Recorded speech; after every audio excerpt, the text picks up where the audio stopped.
Welcome, brothers and sisters. Today we are going to talk about this fragrance, Mukhallat Al Shiyoukh by Arabian Oud. This is my first time with this brand. If you haven't heard about this brand, they are basically making Arabic fragrances, Middle Eastern fragrances that are more expensive than Latafa or the cheap Middle Eastern brands. So I wanted to see if they have a good reason for why their fragrances are more expensive. So from the first glimpse, just the bottle alone, I cannot say that it feels of very high quality. It is very comparable to the cheap Middle Eastern bottles, but I cannot say if it's going to break like most of the bottles from these Middle Eastern brands, because I've only had this for about a month. So this fragrance in particular, I think it has been discontinued as it's no longer available on their official website. And the biggest question, of course, is why are they more expensive? Do they smell better, much better than the cheap Middle Eastern fragrances? What's the reason for that high price? So when I first sprayed it, I was immediately like,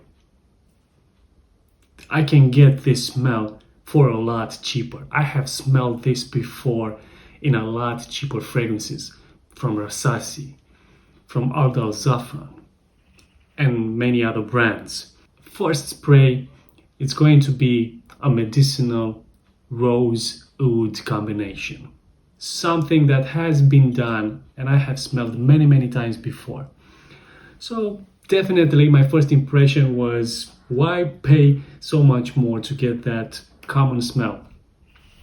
It's in the dry down, and after a couple of hours when this fragrance actually shines, it's going to lose that medicinal rose oud combination in about an hour.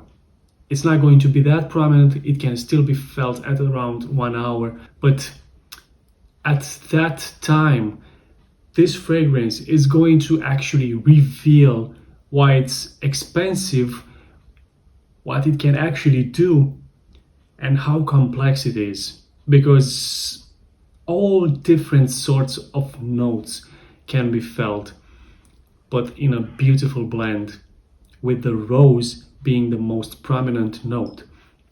And the beauty of this fragrance is, again, this rose, which in the beginning is not a very pleasant note because it's that medicinal rose. But then it switches to a jammy rose, and then it switches again to a Turkish delight kind of rose, which is a bit gourmand. And then later on, it's going to even have a bit of this holy place kind of smell, again, because of that rose. It's going to have different stages, it changes a lot, it's very complex, and I can understand why this brand is more expensive than the cheaper Middle Eastern brands, because they tend to keep that typical Middle Eastern smell, but taking it to a niche level. I would compare them, or at least this fragrance, with Mancera or Montal fragrances, because they also start sharp and kind of synthetic, cheap smelling, but then they develop and they show their true potential. Only that this fragrance has more of a Middle Eastern smell, while the Manceras and Montal, they do smell Oriental and Middle Eastern, but more Frenchy. What do you think about Arabian Oud, guys? Have you found a really good fragrance from this house? Of course, I know Kalemat is one of their most popular fragrances. Kalemat Black, two of their best fragrances. Anything else besides that? I don't know much about this brand. And this is the end of this video, but until the next one, keep smelling great.